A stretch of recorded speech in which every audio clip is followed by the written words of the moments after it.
어이 아줌마, 목살 써는 손이 보통이 아닌데 그 힘이면 사람도 반으로 갈라버리겠네. 조폭의 능글맞은 목소리가 정육점 안을 울렸습니다.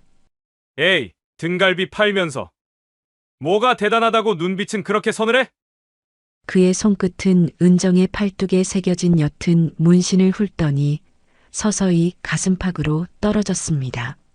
아줌마, 얼굴은 반반하게 생겨서 연예인 해도 됐겠다. 근데 왜 여기서 고기 썰고 있냐? 혹시 왕년에 좀 놀았어? 그는 비웃음을 흘리며 고기를 집던 손끝으로 은정의 가슴팍을 2번, 3번 꾹 찔렀습니다. 정육점 안의 공기가 순간 얼어붙었습니다. 칼을 쥐고 있던 은정의 눈빛이 매서운 칼날처럼 변해갑니다. 겁나? 이 손으로 등갈비 쪼개드. 아줌마도 쪼갤 수 있거든. 조폭이 비열하게 웃는 순간 은정의 손목이 번개처럼 움직였습니다. 순간적으로 그의 손목을 비틀자 고통에 찬 비명이 정육점 안을 찢고 울려 퍼졌습니다. 그 움직임은 너무 빠르고 정확해서 주변에 있던 사람들조차 숨을 죽이고 얼어붙고 말았습니다. 그때 은정의 입에서 낮고 단단한 목소리가 흘러나왔습니다. 칼은 고기만 써는 게 아니야. 건드리지 말지 그랬어. 구독, 좋아요, 알림 설정 부탁드립니다. 댓글에 지금 계신 곳을 적어주시면 제가 따뜻하게 인사드릴게요. 그럼 오늘의 이야기 속으로 들어가겠습니다. 새벽 4시 마장동 축산시장은 아직 어둠 속에 잠겨 있었습니다. 하지만 박은정의 정육점만큼은 벌써 환하게 불이 켜져 있었죠. 45년을 살아오며 은정이 가장 사랑한 시간이 바로 이 새벽이었습니다. 아무도 없는 고요한 시장 골목, 오직 칼날이 도마를 스치는 소리만이 정육점 안을 채울 때 은정은 비로소 자신이 살아있음을 느꼈습니다. 은정은 냉장고에서 커다란 목살 덩어리를 꺼내 도마 위에 올려놓았습니다. 손에 익은 칼을 쥐자 몸이 저절로 움직였죠. 칼날이 고기의 결을 따라 미끄러지듯 지나갔습니다. 한치의 오차도 없이 균일한 두께로 썰려나가는 목살은 마치 예술 작품 같았습니다. 은정의 손끝에서는 20년 넘게 쌓아온 기술이 그대로 드러났습니다. 단순히 고기를 써는 것이 아니라 고기의 속삭임을 듣고 그에 맞춰 칼을 움직이는 것이었죠. 역시 은정 사장님 손맛은 따라올 사람이 없어. 어느새 정육점 앞에 김만식 노인이 서 있었습니다. 시장에서 국밥집을 운영하는 만식은 은정의 단골 중 단골이었습니다. 매일 새벽 가장 먼저 찾아와 목살을 사가는 사람이었죠. 만식 아저씨, 오늘도 일찍 나오셨네요. 은정이 웃으며 인사를 건넸습니다. 칼질을 멈추지 않으면서도 자연스럽게 대화를 이어가는 모습은 오랜 세월 이 일을 해온 사람만이 보여줄 ITHMETIC 있는 여유였습니다. 국밥집 장사가 새벽부터인데 어쩌겠어. 그나저나 은정 사장님, 요즘 시장에 이상한 소문 들었어? 만식의 목소리가 낮아졌습니다. 은정은 고개를 들어 만식을 바라보았죠. 만식의 얼굴에는 걱정이 가득했습니다. 무슨 소문이요? 재개발 얘기 말이야. 이 일대가 통째로 밀린다는 소문이 돌더라고. 큰 건설사들이 벌써 땅을 사들이기 시작했다던데. 은정의 손이 잠시 멈췄습니다. 재개발. 그 단어는 은정에게 낯선 것이 아니었습니다. 이미 몇 달 전부터 시장 상인들 사이에서 조금씩 흘러나오던 이야기였으니까요. 하지만 은정은 그저 근거 없는 소문이라고 생각하며 신경 쓰지 않았습니다. 소문이야 늘 도는 거 아니겠습니까? 여기가 얼마나 오래된 시장인데요. 은정은 다시 칼질을 시작했습니다. 하지만 만식은 쉽게 물러서지 않았습니다. 그게 말이야, 이번엔 좀 다른 것 같아. 어제 저녁에 낯선 사람들이 시장을 돌아다니더라고. 양복 입은 젊은 사람들이 건물 사진을 찍고 뭘 재고 다니던데? 은정의 눈빛이 차가워졌습니다. 하지만 곧 평소의 온화한 표정을 되찾았죠. 그래도 걱정 마세요. 우리가 여기서 얼마나 오래 장사했는데요. 쉽게 밀려나지 않을 겁니다. 만식은 고개를 끄덕이며 목살을 받아들었습니다. 하지만 그의 얼굴에서 걱정은 쉽게 지워지지 않았습니다. 만식이 떠난 후에도 은정은 계속해서 칼질을 했습니다. 목살, 등심, 갈비. 손에 익은 동작으로 고기들을 정리하면서도 은정의 머릿속에는 만식의 말이 맴돌았습니다. 해가 뜨자 시장은 활기를 띠기 시작했습니다. 상인들이 하나둘 가게 문을 열고 손님들이 골목을 채우기 시작했죠. 은정의 정육점 앞에도 사람들이 모여들었습니다.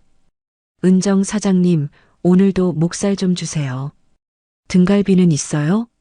역시 여기 고기가 제일 맛있어. 손님들의 칭찬에 은정은 환하게 웃으며 고기를 포장했습니다. 이 순간만큼은 재개발이니 소문이니 하는 것들이 모두 잊혀졌습니다. 손님들의 만족스러운 얼굴을 보는 것이 은정에게는 가장 큰 기쁨이었으니까요. 점심때가 되자 시장은 더욱 붐볐습니다. 은정은 쉴 틈 없이 칼을 움직였습니다. 목살을 썰고 등갈비를 발라내고 손님들의 주문을 받으며 하루를 보냈죠. 땀이 이마를 타고 흘러내렸지만 은정의 손놀림은 흐트러지지 않았습니다.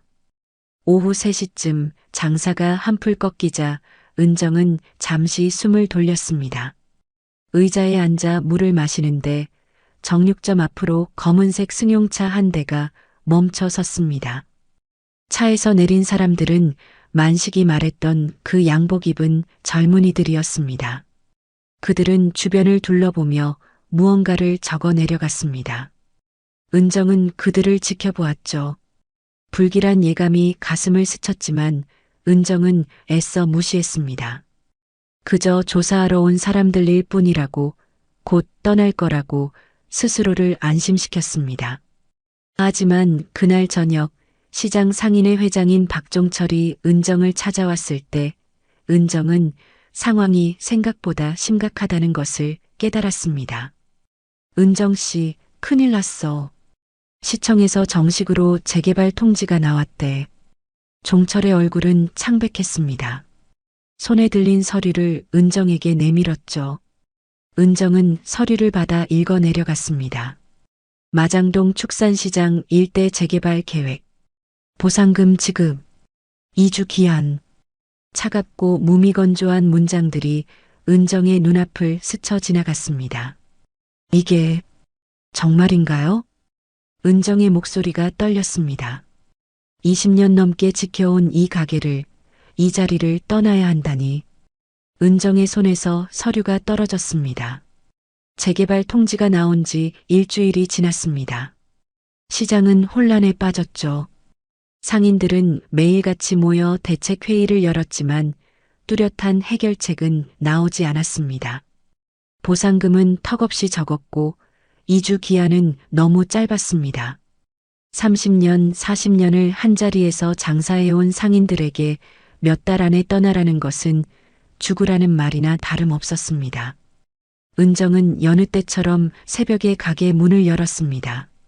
하지만 예전 같은 평온함은 찾아볼 수 없었죠. 칼을 쥔 손에 힘이 들어가지 않았고 목살을 썰면서도 자꾸만 다른 생각이 떠올랐습니다.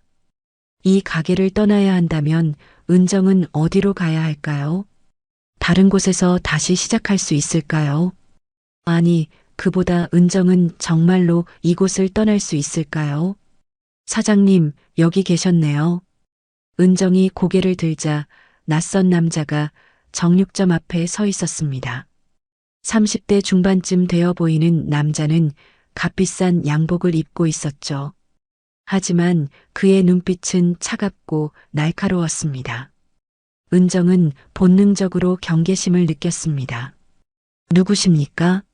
아, 제 소개가 늦었네요. 저는 흑룡개발 이경수라고 합니다. 이 일대 재개발 사업을 맡고 있죠. 이경수는 명함을 내밀었습니다. 은정은 명함을 받지 않았습니다. 대신 손에 쥔 칼로 등갈비를 썰기 시작했죠. 칼날이 뼈를 따라 정확하게 움직였습니다. 무슨 일로 오셨습니까? 사장님께 좋은 제안을 하러 왔습니다. 보상금에 대해 이야기하고 싶어서요. 이경수는 은정의 냉담한 반응에도 개의치 않고 말을 이었습니다. 그는 정육점 안을 둘러보며 혀를 찼죠. 이런 낡은 가게에서 목살이나 썰어봤자 얼마나 남겠습니까? 한 달에 100만 원? 200만 원?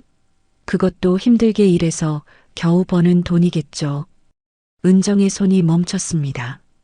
칼끝이 도마에 박혔죠. 은정은 천천히 고개를 들어 이경수를 바라보았습니다. 은정의 눈빛에는 분노가 담겨 있었습니다. 제 가게와 제 일을 함부로 평가하지 마십시오. 아, 기분 나쁘게 하려던 건 아닙니다. 다만 현실을 말씀드리는 거죠. 곧 이 땅값은 하늘을 찌를 겁니다. 지금 파는 게 사장님한테도 이익이에요. 이경수는 서류 가방에서 두툼한 봉투를 꺼냈습니다. 그리고 도마 위에 올려놓았죠. 여기 1,000만 원 있습니다. 계약금이에요. 사장님이 이 가게를 우리한테 넘기시면 보상금과 별도로 프리미엄을 드리겠습니다. 어떻습니까? 은정은 봉투를 보지도 않았습니다. 대신 다시 등갈비를 썰기 시작했습니다. 칼날이 뼈를 정확히 분리해냈죠. 은정은 등갈비를 비닐에 담으며 차갑게 말했습니다. 돌아가십시오. 제 가게는 팔지 않습니다. 사장님, 감정적으로 판단하지 마세요. 결국 재개발은 진행될 겁니다. 사장님이 원하든 원하지 않든 말이죠. 그럼 어차피 떠나야 하는 거 아닙니까? 그때는 이런 좋은 조건도 없을 거예요. 이경수의 목소리에 협박이 섞여 들어갔습니다. 은정은 비닐에 담긴 등갈비를 들어 올렸습니다. 그리고 이경수 앞으로 내밀었죠. 이 고기 보이십니까? 제가 직접 손으로 썬 겁니다. 하나하나 정성을 들여서요. 이 가게에서 제가 써온 고기는 제 피와 같습니다. 제 인생 그 자체죠. 그런 걸 돈 몇 푼에 팔 수는 없습니다. 사장님, 고집 부리다가 나중에 후회하지 마세요. 우리는 이 일대 상가를 거의 다 확보했습니다. 사장님만 버티신다고 달라질 건 없어요. 이경수는 도마 위에 봉투를 집어들었습니다. 그의 얼굴에 냉소가 떠올랐죠. 마지막으로 한 번 더 말씀드립니다. 지금이 기회예요. 우리 손에 넘기세요. 그게 사장님한테도 좋은 길입니다. 내 가게는 못 건드립니다. 나가십시오. 은정의 목소리는 단호했습니다. 이경수는 한동안 은정을 노려보았습니다. 그러다 비웃음을 흘리며 돌아섰죠. 좋습니다. 하지만 후회하실 겁니다. 이경수가 떠난 후 은정은 한참 동안 그 자리에 서 있었습니다. 손이 떨렸습니다. 분노 때문인지 두려움 때문인지 알 수 없었죠. 은정은 깊게 숨을 들이쉬고 다시 칼을 잡았습니다. 목살을 썰면서 마음을 가라앉히려 했습니다. 그날 저녁 은정이 가게 문을 닫으려는데 휴대전화가 울렸습니다. 아들 도윤이었죠. 엄마, 나야. 그래, 무슨 일이니? 엄마, 재개발 얘기 들었어. 보상금 얼마나 나온대? 도윤의 목소리에는 기대감이 묻어났습니다. 은정의 가슴이 먹먹해졌죠. 아직 정확히 모르겠구나. 엄마, 이번 기회에 가게 정리하고 우리 집으로 오는 게 어때? 이제 나이도 있으시잖아. 고생하지 말고. 아니다. 나는 여기서 계속 장사할 거야. 엄마, 무슨 소리야? 재개발되는데 어떻게 장사를 해?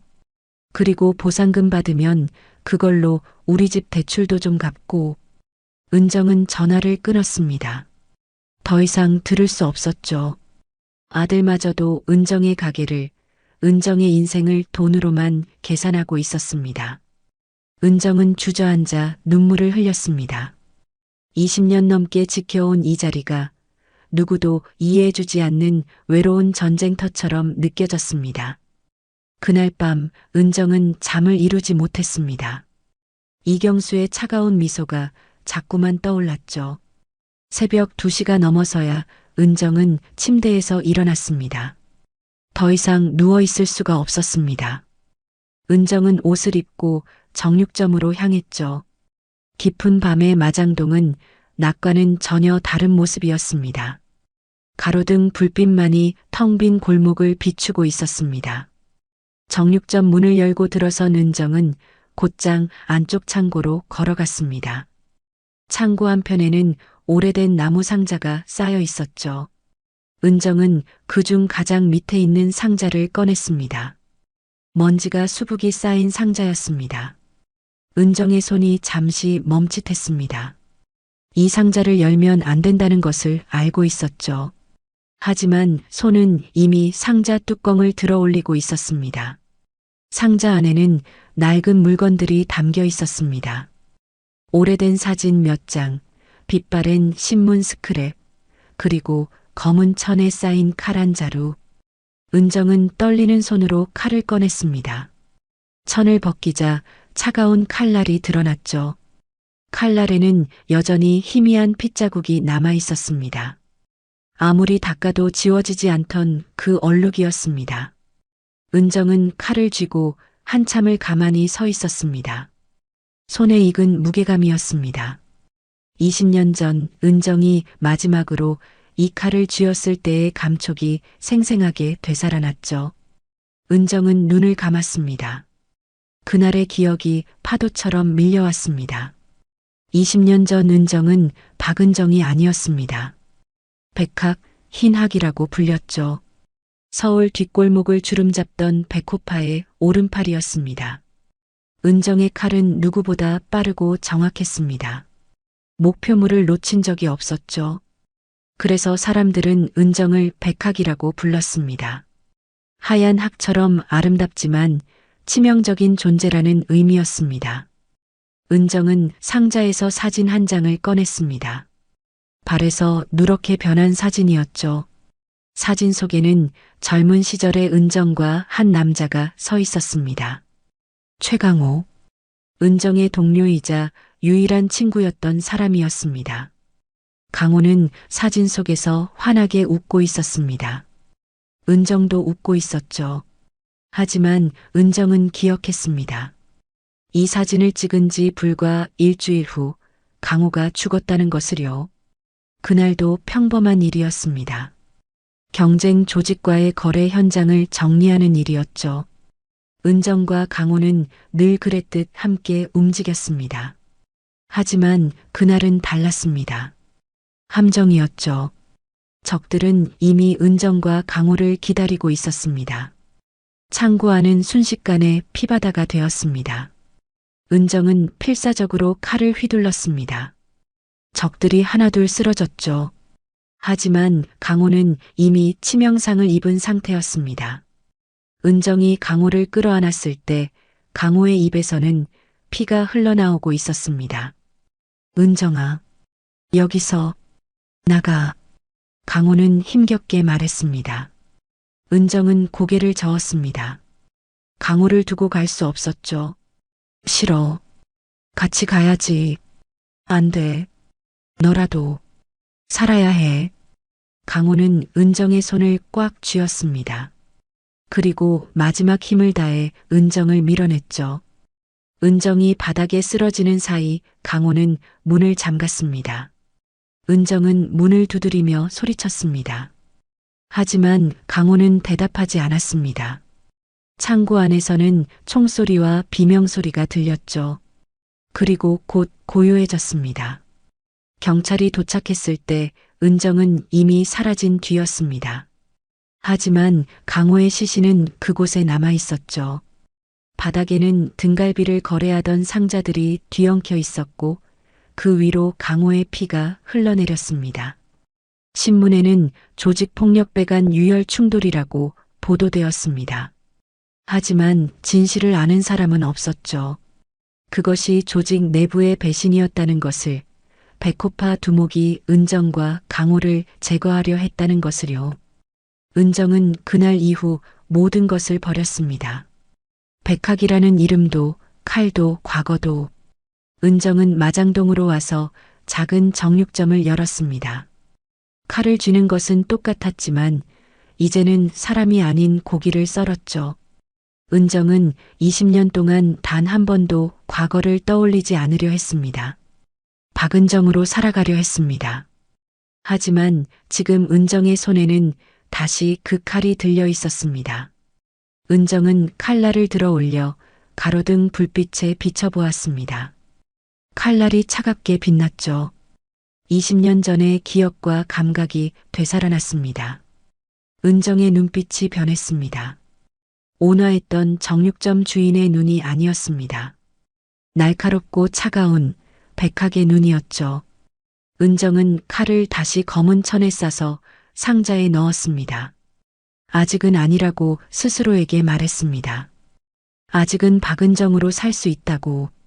하지만 은정은 알고 있었습니다. 만약 이경수가 선을 넘는다면, 만약 은정이 지켜야 할 것들이 위협받는다면, 그때는 다시 백학이 깨어날 거라는 것을요. 은정은 상자를 제자리에 놓고 창고 문을 닫았습니다. 시계를 보니 새벽 4시였습니다. 곧 장사를 시작해야 할 시간이었죠. 은정은 냉장고에서 목살을 꺼내 도마 위에 올렸습니다. 그리고 평소처럼 칼을 들었습니다. 칼날이 고기를 스쳤습니다. 하지만 오늘따라 칼질이 예전 같지 않았습니다. 더 빠르고 더 정확했습니다. 마치 다른 사람의 손 같았죠. 재개발 통지가 나온 지 한 달이 지났습니다. 시장 상인들은 하나둘 보상금을 받고 떠나기 시작했죠. 30년 넘게 생선가게를 운영하던 최 사장은 고향으로 내려간다고 했습니다. 구멍가게를 하던 이 할머니는 아들 집으로 간다고 했죠. 매일 보던 얼굴들이 사라져갔습니다. 시장은 점점 텅 비어갔습니다. 은정은 여전히 가게를 지키고 있었습니다.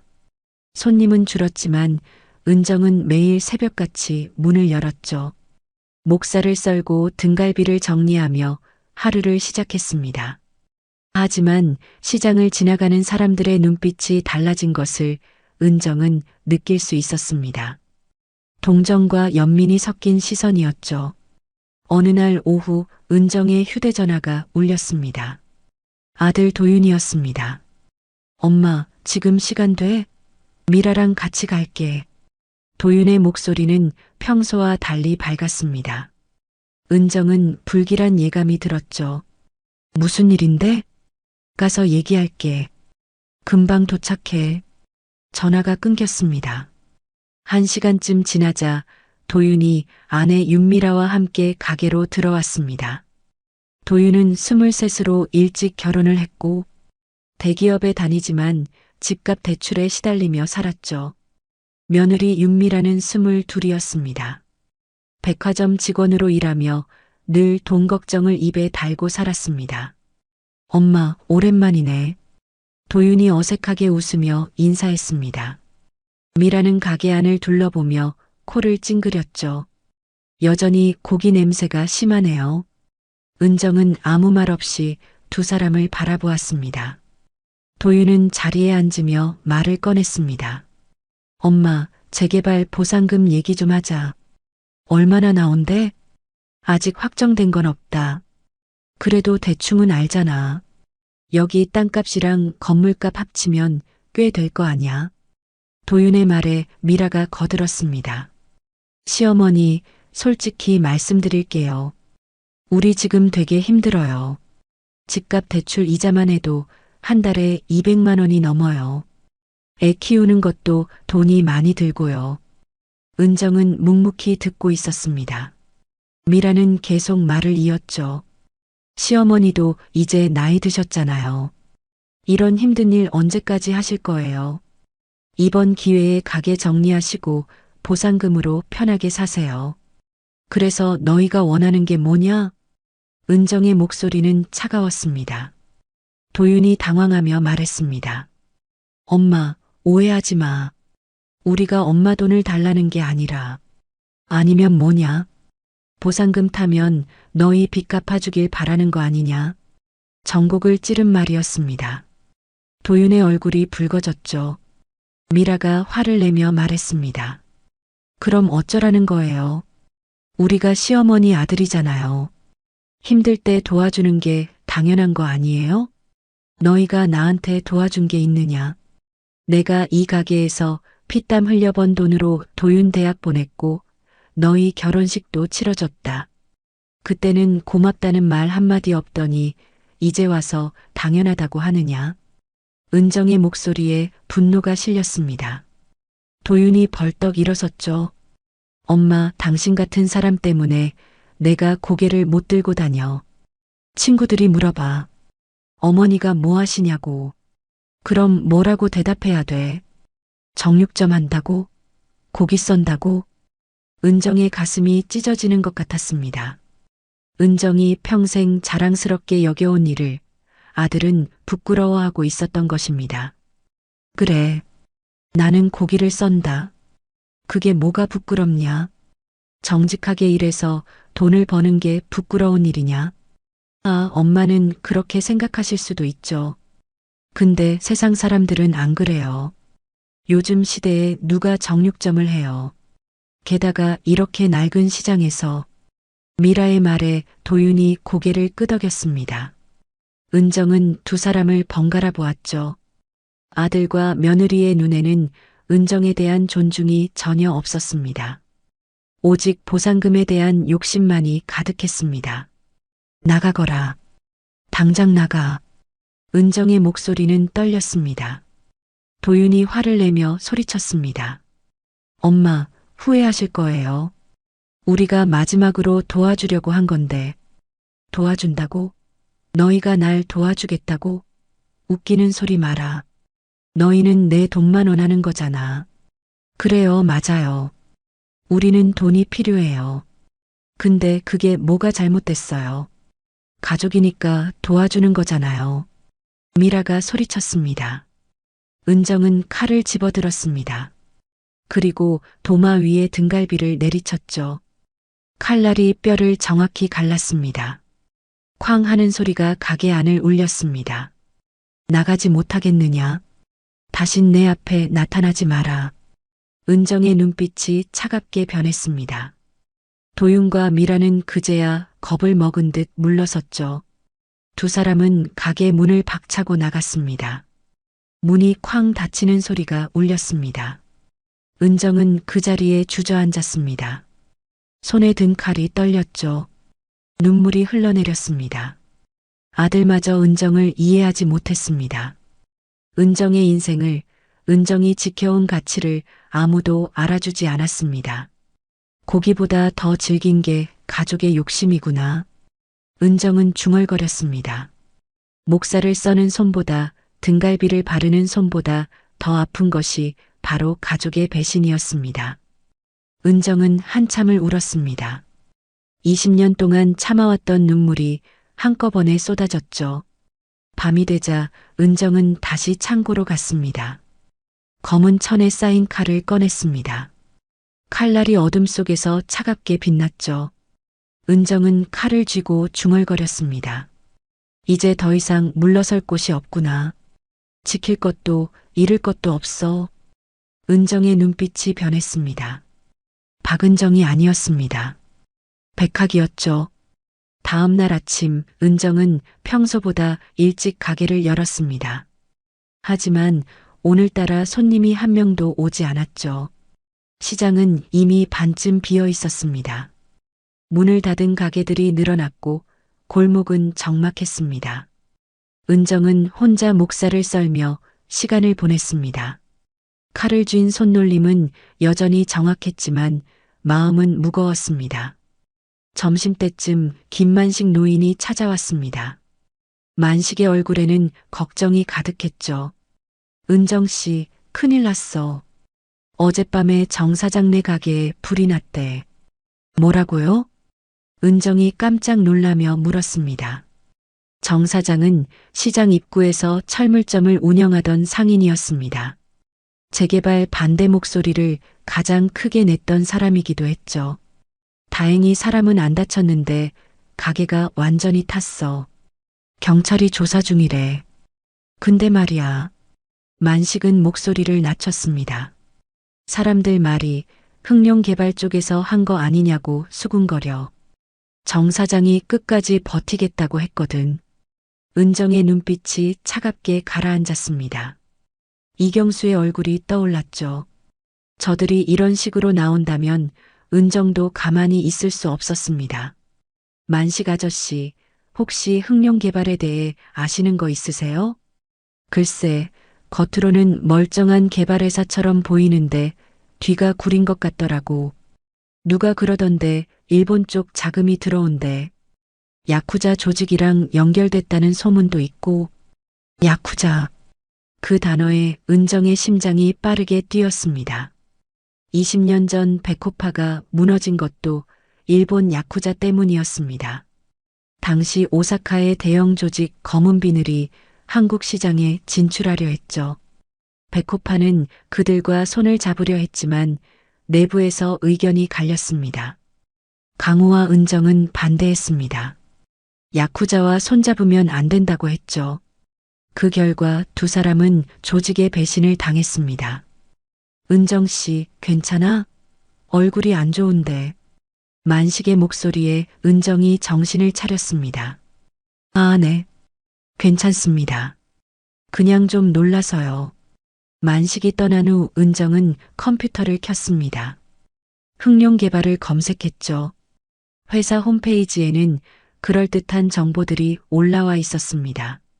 하지만 은정의 눈에는 이상한 점들이 보였습니다. 설립된 지 얼마 안 됐고 대표이사 이경수의 경력이 불분명했습니다. 더 깊이 파고들자 일본 오사카에 본사를 둔 투자회사와 연결되어 있다는 기사가 나왔습니다. 은정은 그 투자회사를 다시 검색했습니다. 그리고 한 장의 사진을 발견했죠. 투자회사 설립 기념식 사진이었습니다. 사진 속에는 정장을 입은 사람들이 서 있었는데 그중 한 명의 목에 문신이 보였습니다. 용의 비늘 문양이었습니다. 검은 비늘의 상징이었죠. 은정의 손이 떨렸습니다. 예상은 했지만 확인하니 분노가 치밀어 올랐습니다. 검은 비늘이 다시 나타난 것입니다. 이번에는 마장동을 노리고 있었죠. 재개발이라는 명목으로 땅을 사들이고 그 과정에서 검은 돈을 세탁하려는 것이 분명했습니다. 은정은 위조 여권을 만드는 곳을 알고 있었습니다. 20년 전에 한 번 만들었던 적이 있었죠. 그때의 연락처가 아직도 수첩에 남아 있었습니다. 은정은 망설임 없이 전화를 걸었습니다. 여보세요, 저 예전에 여권 만들었던 사람인데요. 전화 너머에서 남자의 목소리가 들렸습니다. 누구시죠? 백학입니다. 잠시 침묵이 흘렀습니다. 그러다 남자가 낮게 웃었죠. 오랜만이네요. 살아계셨군요. 여권 하나 필요합니다. 급합니다. 알겠습니다. 내일 준비해드리죠. 장소는 예전 그곳으로. 전화가 끊겼습니다. 은정은 심호흡을 했습니다.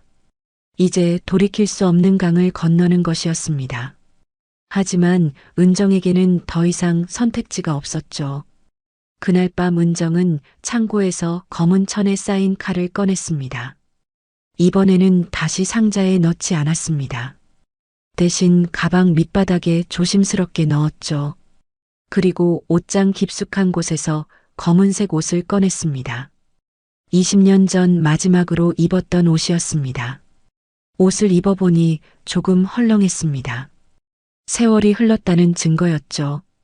하지만 거울 속 은정의 모습은 달랐습니다. 정육점 주인 박은정이 아니었습니다. 날렵하고 위험한 백학이었죠. 다음 날 은정은 약속 장소로 향했습니다.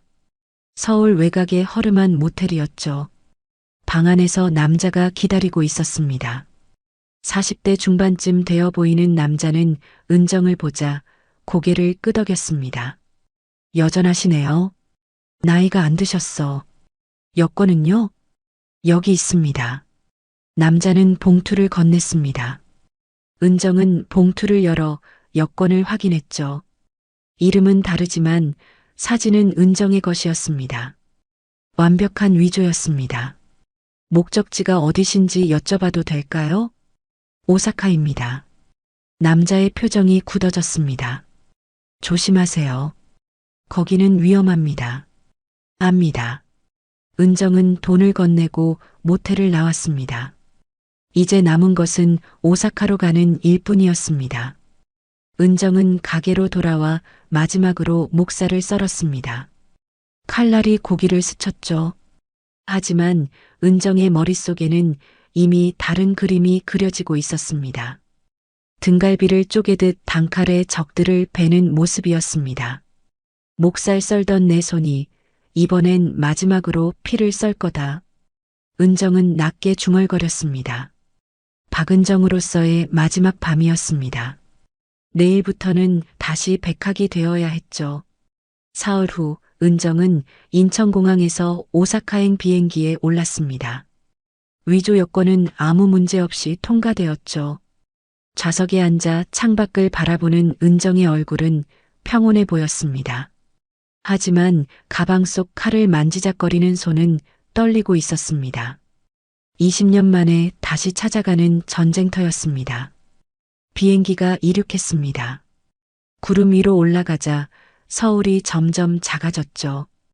은정은 눈을 감았습니다. 마지막으로 본 마장동 시장의 모습이 떠올랐습니다. 텅 빈 골목, 닫힌 가게들, 그리고 홀로 남은 은정의 정육점. 은정은 다짐했습니다. 반드시 돌아가겠다고, 그리고 시장을 지켜내겠다고. 2시간 후 비행기가 간사이 공항에 착륙했습니다. 은정은 입국 심사를 통과하고 공항을 빠져나왔죠. 오사카의 공기는 서울과 달랐습니다. 습하고 무거웠습니다. 은정은 택시를 타고 신사이바시로 향했습니다. 20년 전 강호가 죽었을 때 배후에 있던 검은 비늘의 본거지가 바로 그곳이었습니다. 신사이바시는 네온 사인으로 가득했습니다. 화려한 간판들이 밤거리를 밝혔죠. 하지만 은정은 그 화려함 뒤에 숨은 어둠을 알고 있었습니다. 뒷골목으로 들어가자 분위기가 확 바뀌었습니다. 낡은 건물들, 좁은 골목, 그리고 수상한 눈빛의 사람들. 은정은 걸음을 멈추지 않았습니다. 작은 여관에 짐을 풀고 은정은 곧바로 움직이기 시작했습니다. 먼저 검은 비늘의 거점을 파악해야 했죠. 은정은 20년 전의 기억을 더듬었습니다. 당시 검은 비늘은 도톤보리 근처의 창고를 사용했습니다.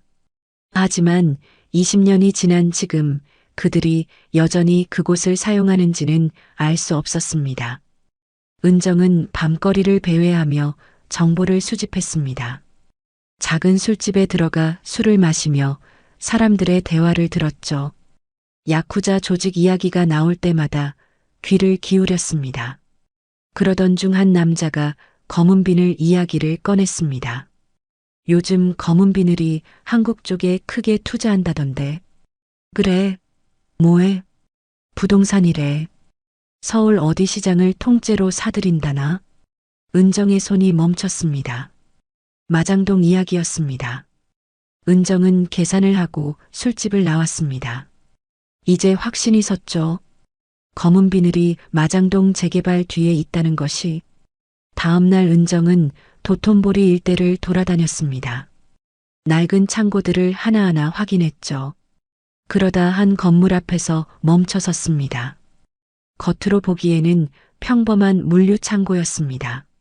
하지만 입구에 서 있는 경비원들의 문신이 은정의 눈에 들어왔습니다. 용의 비늘 문양이었습니다. 은정은 건물 주변을 살폈습니다. 후문이 있었고 옥상으로 올라갈 수 있는 비상계단도 있었죠. 은정은 건물 구조를 머릿속에 그려 넣었습니다.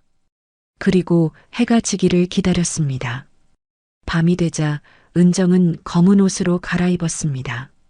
가방에서 칼을 꺼내 허리춤에 찼죠. 거울을 보니 20년 전의 백학이 서 있었습니다. 은정은 깊게 숨을 들이쉬고 여관을 나섰습니다. 창고 근처에 도착했을 때는 자정이 넘은 시각이었습니다. 경비원들은 여전히 입구를 지키고 있었죠. 은정은 뒷골목으로 돌아가 비상계단을 올라갔습니다. 발소리를 죽이며 조심스럽게 움직였습니다. 옥상에 도착하자 환기구가 보였습니다. 환기구 덮개를 열고 안을 들여다보았습니다.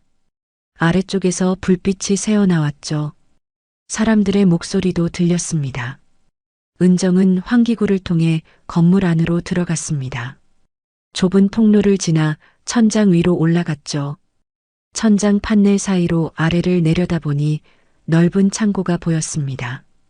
창고 중앙에는 큰 테이블이 놓여 있었고 그 주변으로 10여 명의 남자들이 서 있었습니다. 모두 정장을 입고 있었지만 문신이 드러난 사람들도 있었죠. 테이블 위에는 서류 뭉치와 돈가방이 놓여 있었습니다.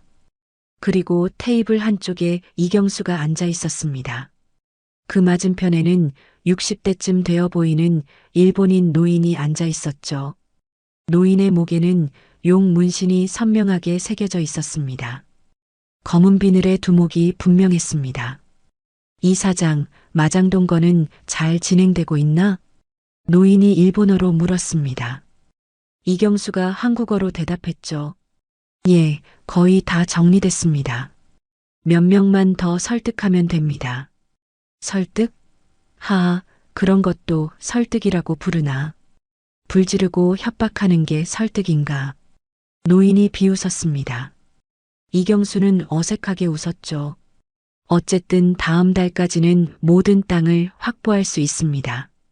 그러면 재개발 명목으로 자금 세탁이 가능합니다. 좋아. 하지만 실수는 용납 안 해. 한국 경찰이 눈치채면 큰일이야. 걱정 마십시오. 완벽하게 처리하겠습니다. 은정은 천장 위에서 모든 대화를 듣고 있었습니다. 분노가 치밀어 올랐죠. 저들은 사람들의 삶을 짓밟으며 검은 돈을 세탁하고 있었습니다. 은정의 시장을, 은정의 인생을 그저 도구로 사용하고 있었습니다. 은정은 칼을 빼어 들었습니다. 칼날이 희미한 불빛에 반짝였죠. 20년 만에 다시 쥔 칼이었지만 손에는 여전히 익숙했습니다. 은정은 천장 판넬 위치를 확인했습니다. 테이블 바로 위였습니다. 은정은 숨을 고르고 몸을 움직였습니다. 그리고 천장 판넬을 박차고 뛰어내렸죠. 판넬이 부서지며 은정의 몸이 공중으로 날아올랐습니다. 아래에서는 놀란 비명이 터져 나왔습니다. 은정은 테이블 위에 착지했습니다. 서류와 돈 가방이 사방으로 흩어졌죠. 은정은 칼을 휘둘렀습니다. 등갈비를 쪼개듯 단칼에 가장 가까이 있던 조직원의 팔을 베었습니다. 피가 튀었습니다. 누구냐? 이경수가 소리쳤습니다. 은정은 이경수를 똑바로 바라보았죠. 마장동에서 온 사람이다. 창고 안은 순식간에 아수라장이 되었습니다. 조직원들이 일제히 칼을 빼어들며 은정을 향해 달려들었죠. 하지만 은정은 이미 움직이고 있었습니다. 테이블에서 뛰어내려 첫 번째 조직원의 다리를 베었습니다. 남자가 비명을 지르며 쓰러졌죠. 두 번째 조직원이 칼을 휘둘렀지만 은정은 몸을 낮춰 피했습니다. 그리고 반격으로 남자의 손목을 베었습니다. 칼이 바닥에 떨어졌습니다. 20년의 세월이 무색하게 은정의 몸은 기억하고 있었습니다. 백학으로 살던 시절의 움직임이 저절로 나왔죠. 칼을 피하고 몸을 돌리고 정확한 지점을 베어내는 동작들. 마치 목살을 썰고 등갈비를 발라내듯 자연스러웠습니다. 저 여자를 잡아. 이경수가 소리쳤습니다. 하지만 조직원들은 겁에 질려 있었죠. 눈앞의 여자는 평범한 사람이 아니었습니다. 프로였습니다. 단 한 번의 망설임도 없이 움직이는 살인 기계였습니다. 검은 비늘 두목 노인은 뒤로 물러나 상황을 지켜보고 있었습니다. 그의 얼굴에는 놀라움과 흥미가 섞여 있었죠. 재미있군. 저 여자 전문가야. 노인이 중얼거렸습니다. 그는 손을 들어 조직원들을 제지했습니다. 잠깐. 모두 멈춰. 조직원들이 움직임을 멈췄습니다. 은정도 칼을 쥔 채 경계 자세로 서 있었죠. 노인이 은정에게 다가왔습니다. 당신 누구지? 그 솜씨를 보니 보통 사람이 아니야. 알 필요 없습니다. 그래. 하지만 얼굴이 낯익은데 어디서 본 것 같아. 노인이 은정을 유심히 바라보았습니다. 그러다 갑자기 눈을 크게 떴죠. 설마 백학? 20년 전에 죽었다던 그 백학이 당신이야? 은정의 눈빛이 흔들렸습니다. 노인이 은정을 기억하고 있었습니다. 노인은 손뼉을 쳤죠. 하하, 살아있었구나. 우리가 백호파를 무너뜨렸을 때 당신도 죽은 줄 알았는데 최강호는 죽였지만 당신은 살아남았군. 강호의 이름을 듣는 순간 은정의 이성이 끊어졌습니다. 칼을 들고 노인에게 달려들었죠. 하지만 주변에 있던 조직원들이 일제히 총을 꺼내 들었습니다. 은정은 멈춰섰습니다. 총을 가져오다니 비겁합니다. 비거? 하하, 이게 현실이야. 칼로 싸우는 시대는 끝났어. 노인이 웃으며 말했습니다. 은정은 사방을 둘러보았습니다. 출구는 막혀 있었고 총구는 모두 은정을 겨누고 있었죠. 은정은 칼을 내려놓을 수밖에 없었습니다. 현명한 선택이야. 자, 이제 얘기 좀 하자. 왜 여기까지 왔지? 복수하러 온 건가? 당신들이 마장동을 건드리고 있습니다.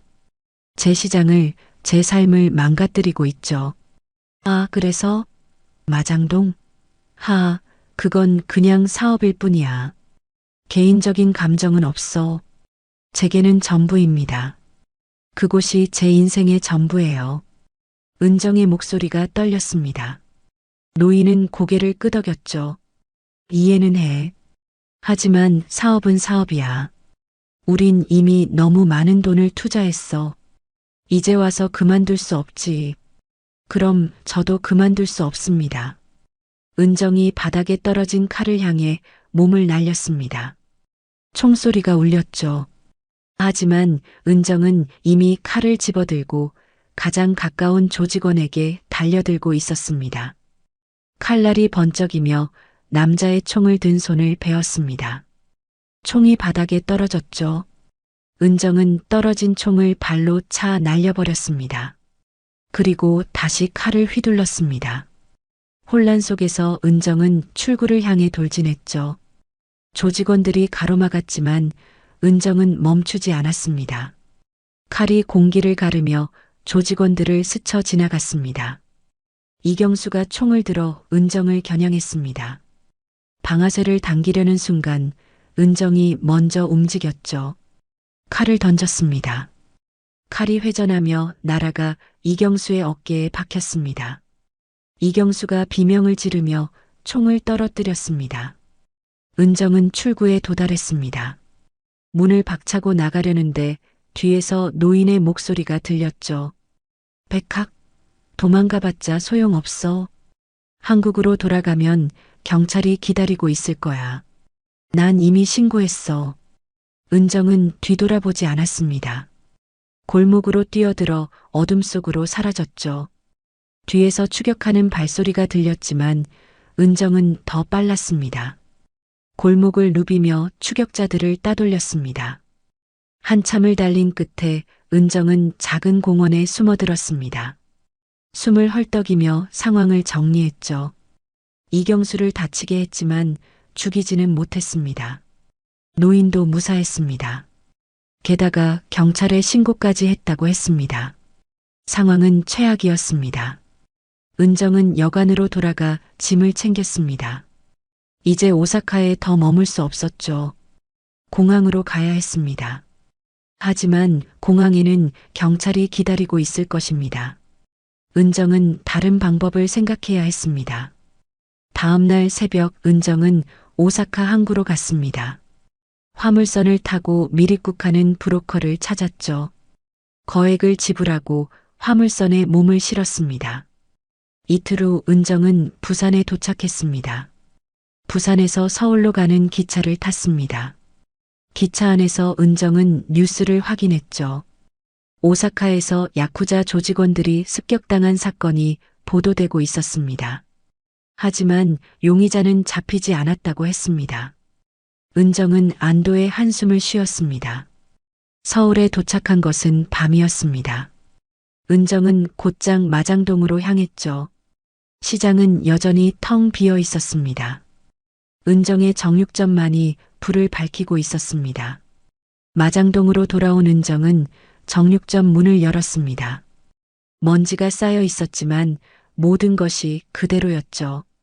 도마, 칼, 냉장고. 은정의 삶이 담긴 공간이었습니다. 은정은 가방에서 검은 천의 쌍칼을 꺼냈습니다. 피가 묻은 칼날을 오랫동안 바라보았죠. 그리고 깊게 숨을 들이쉬었습니다. 다음 날 아침 예상치 못한 일이 벌어졌습니다. 경찰차 2대가 정육점 앞에 멈춰섰죠. 형사 2명이 가게로 들어왔습니다. 박은정 씨 맞으십니까? 네, 그런데요. 며칠 전 일본 오사카에 다녀오셨죠? 출입국 기록이 있습니다. 은정의 심장이 빠르게 뛰었습니다. 하지만 표정은 평온했죠.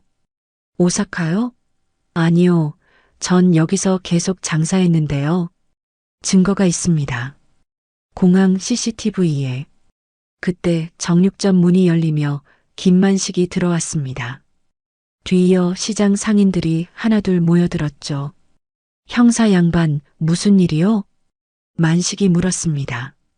형사가 대답했죠. 박은정 씨가 일본에서 폭력 사건에 연루된 것으로 의심됩니다. 말도 안 되는 소리. 은정이는 일본에 간 적 없어요. 며칠 전에도 여기서 목살 썰고 있었다고요. 만식이 단호하게 말했습니다. 다른 상인들도 거들었죠. 맞아요. 저도 봤어요. 그날 은정 사장님한테 등갈비 샀어요. 저도 매일 아침 여기서 고기 받아갔습니다. 은정 사장님이 어디 갔을 리 없어요. 상인들이 입을 모아 증언했습니다. 형사는 당황한 표정을 지었죠. CCTV에는 분명 은정과 비슷한 여자가 찍혀 있었습니다. 하지만 증인들이 이렇게 많으면 곤란했습니다. 하지만 공항 기록이 뭐가 중요해요? 우리가 직접 본 거리요. 매일 아침 여기서 장사하는 사람을 우리가 모를 리 있겠어요? 만식의 목소리에는 힘이 실렸습니다. 형사는 한참을 고민하다 물러섰죠. 알겠습니다. 하지만 조사는 계속될 겁니다. 형사들이 떠난 후 은정은 상인들에게 고개를 숙였습니다. 감사합니다. 정말 감사합니다. 무슨 소리예요? 우리가 가족이잖아요. 시장 사람들은 서로 지켜줘야죠. 만식이 은정의 어깨를 두드렸습니다. 은정의 눈에서 눈물이 흘러내렸습니다. 아들마저 등을 돌렸지만 시장 사람들은 은정을 지켜주었습니다. 진짜 가족은 피가 아니라 마음으로 이어진다는 것을 은정은 깨달았죠. 며칠 후 놀라운 소식이 들려왔습니다. 흑룡개발 대표 이경수가 경찰에 체포되었다는 뉴스였습니다. 일본 야쿠자 조직과 결탁해 불법 자금 세탁을 시도한 혐의였죠. 마장동 재개발 사업도 전면 중단되었습니다. 검은 비늘에 자금줄이 끊기면서 사업 자체가 무산된 것이었습니다. 시장 상인들은 환호했습니다. 떠났던 사람들도 하나둘 돌아오기 시작했죠. 시장은 다시 활기를 되찾았습니다. 은정의 정육점에도 손님들이 돌아왔습니다. 사장님, 목살 주세요. 등갈비도 있어요? 역시 여기 고기가 최고예요. 손님들의 목소리가 정육점을 가득 채웠습니다. 은정은 웃으며 칼을 들었죠. 도마 위에 목살을 올려놓고 정성스럽게 썰기 시작했습니다. 칼날이 고기의 결을 따라 미끄러졌습니다. 완벽한 두께로 썰려나가는 목살은 예술 작품 같았습니다. 그날 밤 은정은 가게 뒷마당으로 나갔습니다. 삽을 들고 땅을 파기 시작했죠. 한참을 파자 적당한 깊이의 구덩이가 만들어졌습니다. 은정은 창고에서 검은 천의 쌍칼을 가져왔습니다. 칼날은 깨끗이 닦여 있었습니다. 더 이상 핏자국은 없었죠. 은정은 칼을 천으로 단단히 싸서 구덩이에 넣었습니다. 그리고 흙으로 덮었습니다. 삽으로 흙을 다지며 은정은 중얼거렸죠. 목살과 등갈비는 이제 내 손에만 남는다. 백학은 끝이다. 흙을 다 덮고 나자 달빛이 마당을 비쳤습니다. 은정은 하늘을 올려다보았습니다. 별이 총총히 빛나고 있었죠. 강호도 저 하늘 어딘가에서 지켜보고 있을 것입니다. 은정은 작게 미소 지었습니다. 강호야, 이제 편히 쉬어. 나도 이제 평범하게 살 거야. 다음 날 새벽 은정은 평소처럼 정육점 문을 열었습니다. 냉장고에서 목살을 꺼내 도마 위에 올렸죠. 칼을 쥔 손은 단단했습니다. 칼날이 도마를 스쳤습니다. 잘려나가는 목살이 가지런히 쌓였습니다. 해가 뜨자 시장이 깨어났습니다. 상인들이 가게 문을 열고 손님들이 골목을 채우기 시작했죠. 은정의 정육점 앞에도 사람들이 모여들었습니다. 사장님, 오늘 고기 좋네요. 역시 은정 사장님 손은 최고예요. 이 동네에서 제일 맛있어요. 손님들의 칭찬에 은정은 환하게 웃었습니다. 이것이 은정이 원했던 삶이었습니다. 화려하지 않아도 위험하지 않아도 괜찮았습니다. 매일 아침 칼을 들고 고기를 쓰는 평범한 일상. 그것이 은정에게는 가장 소중한 것이었습니다. 점심때가 되자 만식이 찾아왔습니다. 은정 씨, 오늘도 목살 주세요. 네, 금방 준비할게요. 은정이 목살을 포장하며 만식이 물었습니다. 그나저나 은정 씨, 정말 일본 안 갔던 거 맞죠? 은정은 잠시 칼질을 멈췄습니다. 그리고 만식을 바라보며 미소 지었죠. 아저씨가 봤잖아요. 전 여기서 계속 장사했다고요. 하, 그렇지. 내가 매일 받는 걸. 만식은 목살을 받아들고 가게를 나갔습니다. 은정은 다시 칼을 들었습니다. 등갈비를 정리하며 중얼거렸죠. 내 손으로 썬 고기는 내 피와 같다. 이제 진짜 그런 삶을 살 거야. 시장을 지나가는 사람들의 눈에는 평범한 정육점 주인만이 보였습니다. 정성스럽게 고기를 써는 중년 여성. 하지만 가끔 은정이 칼을 쥔 손끝을 자세히 보면 알 수 있었습니다. 그 손놀림은 단순히 고기를 써는 솜씨가 아니었죠.